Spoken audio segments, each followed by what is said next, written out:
Le temps s'est arrêté, chez l'horloger comme dans toutes les échoppes qui bordent ces rues reconstituées. Le caviste, la dentelière ou encore le disquaire ont l'air d'avoir quitté les lieux il y a quelques heures à peine. Dans chaque boutique, des centaines d'objets glanés par Michel Boum au fil de sa vie. La petite broche que j'adore. Sa première trouvaille, c'est cette montre de femme en argent.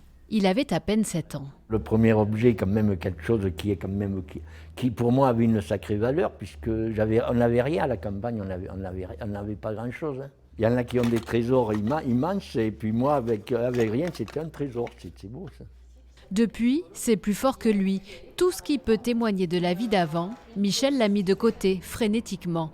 À 20 ans, il récupère aussi les véhicules qui dorment au fond des granges et les restaure. La carrosserie, elle est refaite, mais bon, il reste un petit peu de travail. Hein. Aujourd'hui, toute la famille est embarquée dans cette passion. C'est sa fille qui l'a incité à créer ce musée. 7 ans de travail pour remonter le temps entre 1840 et 1960.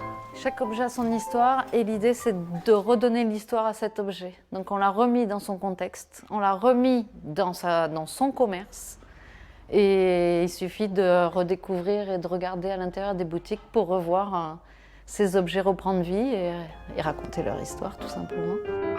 Une plongée qui séduit 7500 visiteurs par an. La famille Boum projette déjà d'aménager de nouvelles échoppes. Dans la rue du temps qui passe, les souvenirs sont préservés tels des trésors.